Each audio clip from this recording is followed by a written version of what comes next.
सभी को सादर जय गुरुदेव। आज मैं आप सबके समक्ष लेकर के प्रस्तुत हूँ फ़कीरी कहानियाँ। ये कहानियाँ बहुत ही रोचक हैं, तो आप सभी लोग सुने और अपने अंदर आत्मसात करने की कोशिश करें, अपने अंदर जो है ढालने की कोशिश करें और कुछ अच्छा लगे तो शेयर भी करें। और आप सबका आशीर्वाद निहित है, जिसके बदौलत मैं आगे बढ़ सकता हूँ, और गुरु महाराज का आशीर्वाद तो सर्वप्रथम निहित है। तो जय गुरुदेव। तो ध्यानपूर्वक सुने। एक राज्य में एक महात्मा रहते थे। वे बड़े बड़े अनुभवी और आदर्श पुरुष थे। यह राज्य बहुत सुखी और संपन्न था। एक दिन महात्मा जी भिक्षा हेतु राजा के दरबार में पहुंच गए। राजा को अहंकार था। वह सत्य असत्य व्यवहार का विचार भूल चुका था। राजा ने महात्मा को भिक्षा नहीं दिया। उन्होंने अपनी क्षुद्र बुद्धि से आज्ञा दिया कि इस मोटे साधु को पकड़ लो और इसके मुंह में घोड़े की लीद भर दो। नौकर तो आज्ञाकारी होते ही हैं, उन्हें कुकर्म और सुकर्म से क्या लेना देना। नौकरों ने महात्मा जी को पकड़ लिया और मुंह में जबरदस्ती लीद भर दी। महात्मा बड़े सहनशील और उपकारी होते हैं। वे राजा के इस अत्याचार को सहकर चुपचाप चले गए। जब राजा ने देखा कि महात्मा तनिक भी क्रोधित नहीं हुए, तब उनके मन में बहुत व्यग्रता हुई कि हो न हो ये कोई पहुँचे हुए महात्मा है, अब तो मेरा बड़ा अनिष्ट होगा। तब राजा ने सभी विद्वानों और ज्योतिषियों को बुलाकर एक सभा की और उनसे अपना सब वृत्तांत का सुनाया।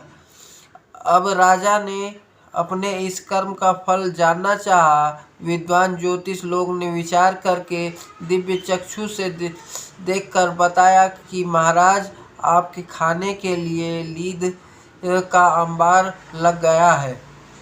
अब आपको वह ढेर सी लीद खाना ही पड़ेगा। यह सुनकर राजा घबरा गया। उसके इससे बचने का उपाय पूछा। उसने इससे बचने का उपाय पूछा। कई दिनों तक विद्वानों की गोष्ठी होती रही। अंत में सभी इस निष्कर्ष पर पहुँचे कि यदि राजा की निंदा होने लगे तो निंदक राजा के कर्मों को बांट लेंगे। इस प्रकार वह लीद का अंबार भी बढ़ जाएगा। विद्वान तत्वदर्शियों ने राजा से कहा कि राजन, बस एक उपाय है। यदि सारी प्रजा आपकी निंदा करने लगे तो यह लीद का अंबार भी सब में बट जाएगा। अंबार सब बांट लेंगे और आप उस लीद को खाने से मुक्त हो जाएंगे। राजा ने फिर पूछा, तब क्या करें कि सारी प्रजा मेरी निंदा करने लगे। विद्वानों ने कहा कि राजन, आपकी प्रशंसा चारों दिशाओं में है। आप बड़े चरित्रवान प्रसिद्ध हैं। इसलिए अब आप किसी ब्राह्मण की एक 16 वर्षीय कन्या को पुत्री भाव से अपने घर में रख लीजिए। उसके प्रति आप शुद्ध भाव और विचार रख कर उसकी सेवा सत्कार करें, किंतु राज्य में यह घोषित कर दिया जाए कि राजा ने एक ब्राह्मण की लड़की को रख लिया। जो भी इसे सुनेगा अवश्य आपकी निंदा करेगा और फिर अपने निंदा के फलस्वरूप आपके इस कर्म फल का भागी बनकर उसे लीद खाना पड़ेगा। राजा ने तब ऐसा ही किया। उसने ब्राह्मण की एक 16 वर्षीय कन्या को लाकर अपने महल में रख लिया और पूरे राज्य में ढिंढोरा पिटवा दिया कि उसने ब्राह्मण की कन्या को अपने यहाँ रख लिया। इसको सुनते ही राज्य के सभी लोग राजा को धिक्कारने लगे। सभी लोग निंदा करने लगे कि राजा अपने बुढ़ापे में यह क्या किया। उसने बड़ा बुरा किया। राजा बहुत बड़ा चरित्रहीन है। उसने अपनी बुढ़ौती खराब कर दी। ब्राह्मण की 16 वर्षीय कन्या को रख लिया, बड़ा नीच है, बड़ा बुरा किया, महापातकी है। लोगों को असलियत क्या मालूम, सब बेचारे निंदा में रत और लीद खाने के भागी बनते गए। जब करीब 1 माह बीत गया तब राजा ने विद्वान ज्योतिषियों को बुलाया और पूछा, क्या अब लीद का ढेर खत्म हो गया या नहीं। विद्वान तत्वदर्शियों ने विचार कर बतलाया कि लीद का अंबार तो सारी जनता ने बांट लिया, केवल एक व्यक्ति के हिस्से में लीद अभी बची है, क्योंकि राज्य में एक कुम्हार बड़ा ही धर्मनिष्ठ, विद्वान, आचार विचार वाला, साधक और अनुभवी है। उसे किसी की निंदा स्तुति से कोई मतलब नहीं है। वह साधु कुमार साधारण गृहस्थी की भांति रहता था। ज्योतिषियों ने बताया कि यदि वह निंदा कर दे तो यह लीद आपको नहीं खाना होगा, परंतु यदि वह निंदा नहीं करता है तो आपके हिस्से में बनी ही रहेगी। ज्योतिषियों ने विचार कर बताया कि साधु कुमार किसी की निंदा नहीं करता, वह अनुभवी तथा विचारवान है। यदि आप राजन स्वयं जाएं और उससे अपना पूरा वृत्तांत कहें कि महाराज, मैंने एक 16 वर्षीय ब्राह्मण की कन्या को इस उम्र में रख लिया है, तो मैंने अच्छा किया या बुरा, तो शायद वे साधु कह दे कि बुरा किया, तब आप उस लीद से बच सकते हैं और कोई भी उपाय नहीं है। तब राजा ने ऐसा ही किया। उसने साधु कुमार के पास जाकर उसी प्रकार प्रश्न किया जैसे ज्योतिषियों ने उसे बताया था, परंतु साधु कुमार महात्मा थे। वे तत्वदर्शी, दिव्य चक्षु वाले, अनुभवी थे। उन्होंने सारी बातों को समझकर राजा के उत्तर में कहा कि राजन, तुमने अच्छा किया या बुरा यह तो तुम जानो, मुझसे कोई मतलब नहीं है। हाँ, इतना अवश्य है कि वह लीद तो अब तुम्हें ही खाना पड़ेगा। राजा बहुत लज्जित हुआ, बहुत पश्चाताप करता हुआ दुखित होकर घर लौटा। उसे अब विश्वास हो गया कि उसने एक महात्मा के मुंह में जबरदस्ती लीद डालकर उसके ऊपर इतना अत्याचार किया है कि इतनी सजा तो अब भोगनी ही पड़ेगी। इसलिए किसी की निंदा आप ना करें। आपके बुद्धि में किसी की बात समझ में नहीं आती तो चुप रहें। अगर आप निंदा करोगे तो निंदा के पाप भार से दब जाओगे। आप रामायण गीता पढ़ते हो। गोस्वामी जी महाराज ने लिखा है, हरि गुरु निंदक दादुर होई, जन्म सहस्त्र पाव तन सोई। कहते हैं कि गुरु निंदक और हरि निंदक, हरि और गुरु में कोई अंतर नहीं है। ऐसे निंदा करने वाले 84 लाख योनियों में जन्म लेते हैं, मनुष्य तन उन्हें प्राप्त नहीं होता। और सहजोबाई ने कहा, गुरु आज्ञा माने नहीं, गुरु लगावे दोष, गुरु दोषी निंदक दुखी, मुए न पावे मोक्ष। गुरु की आज्ञा नहीं मानते, गुरु को दोष लगाते हैं कि गुरु ऐसा नहीं, गुरु वैसा नहीं, गुरु कुछ जानता नहीं, गुरु कुछ समझता नहीं, गुरु अच्छा नहीं है। गुरु निंदक दोषी होता है और जग में हमेशा दुखी रहेगा। मरने के बाद कहते हैं कि उसे 84 में भोगना पड़ेगा। आज देखा जा रहा है और विचार किया जाता है कि जितने लोग महात्माओं की निंदा करते हैं उतना ही मनुष्यों को स्तर अनाचार भाव में गिर गया है और असल पथ से आप गिरे और दूसरों को सुनाकर गिरा देते हैं। अफसोस कि लोग महात्माओं की निंदा अखबारों में सुनाकर निकाल देते हैं। उन्होंने यह नहीं विचार किया कि मेरा स्तर कितना गिरा हुआ है। अखबार में निकालना और उसकी बुरी आलोचना निंदा रूप में करना। उन्होंने यह सोचा कि समाज में यदि मैं महात्माओं की निंदा करूंगा तो मुझे समाज ऊंचे दृष्टिकोण से देखेगा। मेरा विचार यह है कि उन्होंने महात्माओं की निंदा करके जीवात्मा का सर्वदा के लिए कल्याणकारी रास्ता बंद कर लिया, जो कि महात्माओं से ही प्राप्त होता है, और समाज के कल्याण का भी रास्ता बंद कर दिया। उस पाप के भागी वह जीव हैं जो आप रूप में महात्माओं की निंदा अखबार द्वारा सब कानों तक पहुंचाते हैं।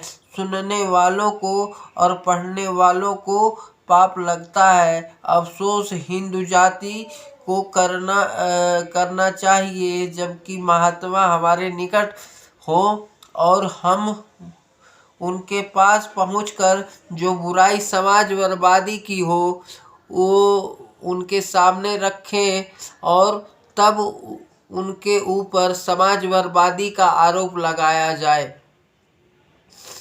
इसके पूर्व उन व्यक्तियों को अपनी जीवन की दिनचर्या लिखना जरूरी है जो महात्माओं का इम्तिहान और समाज बर्बादी का आरोप लगाकर सजा देना चाहते हैं। ऐसे मनुष्य सदा से वर्ण संकर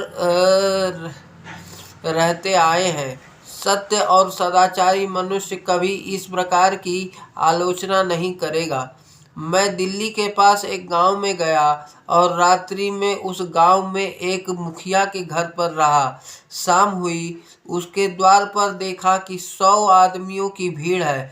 पंचायत हो रही है कि महात्मा ग्राम के बाहर एक कुटी में रहते हैं, उनको निकाल देना चाहिए। मुखिया ने पूछा गांव वालों से कि तुम्हारा क्या नुकसान महात्मा करते हैं, तो मालूम हुआ कि महात्मा पूजा करने के बाद एक कुएं में पानी भरने गए। एक आदमी ने उन महात्मा से कहा कि आप हमारे द्वार पर क्यों नहीं आते हैं, आपका स्वभाव अच्छा नहीं है। महात्मा बोले, बच्चा, तुम महात्माओं की सेवा नहीं करते हो। इतने में वह आदमी नाराज हो गया। अनेक प्रकार के आरोप लगा कर महात्मा को लोग भगाना चाहते थे। मैंने कहा कि मुखिया साहब, फैसला जब सुंदर होगा जबकि महात्मा यहाँ बुला लिए जाए। महात्मा बुलाए गए। महात्मा सीधे और सच्चे थे, उन्हें भजन से मतलब था। महात्मा से पूछा कि आप इस गांव को छोड़ सकते हैं, तो महात्मा बोले, इसी वक्त। पर ऐसा कैसे हुआ? तब सब हाल महात्मा को सुनाया। महात्मा उनकी बातों को सुनकर चुप हो गए और भगवान का नाम लेते हुए उसी वक्त चल पड़े और कहा, महात्माओं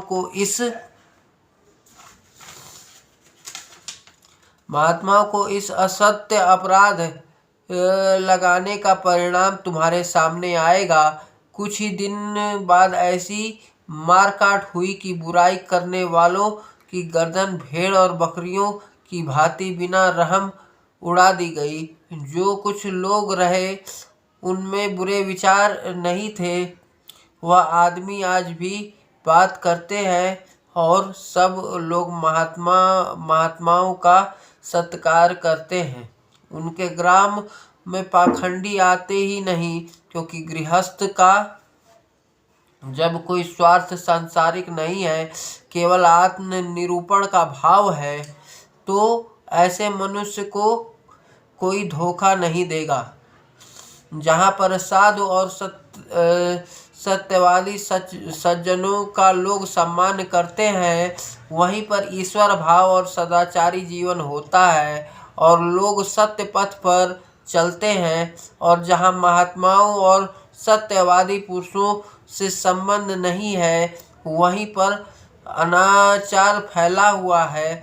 अखबार के द्वारा महात्माओं के प्रति बुरी आलोचना पहुंच चुकी है। इस वास्ते मनुष्य अपने सत्य स्तर से गिर चुके हैं, क्योंकि सत्य का प्रतिपादन महात्मा अथवा आचार्य ही करता है। क्लास हो, यूनिवर्सिटी हो, परंतु प्रिंसिपल और मास्टर न हो तो यूनिवर्सिटी का कोई महत्व नहीं है। इसी तरह कर्म और पुस्तकें हों, परंतु महात्मा आचार्य न हो तो धर्म और पुस्तकें हमारे लिए बेकार हैं। क्योंकि उस्ताद ने माने नहीं बताए तो अखबारों से क्या काम लिया जा सकता है। इस तरह की बर्बादी उस देश में आ चुकी है जहाँ पर बड़ी बड़ी शक्तियाँ पैदा हुई हैं। मैं अखबार चलाने वालों से प्रार्थना करूँगा कि वे इस बात का प्रचार करें कि सब लोग पूरी बात महात्माओं के प्रति पता लगावें। ऐसा तो नहीं कि कोई आदमी क्रोध में यह कह रहा है, संपादक जन महान पापों के भागी न बने, वरना किए हुए कर्म का फल भोगना होगा। काल रूप मैं तिनकर भ्राता, शुभ और अशुभ कर्म फल दाता। कुछ अपनी आत्मा का रास्ता भी साफ करें, क्योंकि मौत आ रही है। उस दिन दुनिया के सारे संबंध खत्म होंगे और किए गए कर्म के अनुसार नीची योनियों में वासा मिलेगा। यदि सत्य की आलोचना हो तो देश के व्यक्तियों पर बहुत बड़ा प्रभाव धर्म का हो, जिसके द्वारा ही मनुष्य को शांति मिलती है और कोई रास्ता नहीं है। जब मनुष्य के विचार बुद्धियों में बुराइयां आ गई हो तो सत्य है कि वह मनुष्य कभी भी परमात्मा की ओर नहीं चल सकता। जय गुरुदेव, जय गुरुदेव। तो ये सारी बातें आप सब लोगों ने सुनी, अच्छी लगी होंगी और अपने जीवन में जो है उतारने का प्रयास करें। और इन बातों से कोई भी झूठ नहीं है। दुनिया झूठ और फरेब में फंसी हुई है और सत्य बात इन पुस्तकों में लिखी गई है, जो कि स्वामी जी महाराज के वचन हैं। और हम सबको जो है एकजुट होकर के शाकाहारी सदाचारी का प्रचार प्रसार करते रहना है, क्योंकि बज रहा काल का डंका, कोई बचने न पाएगा और बचेगा साध जन कोई, जो सत्य से लौ लगाएगा।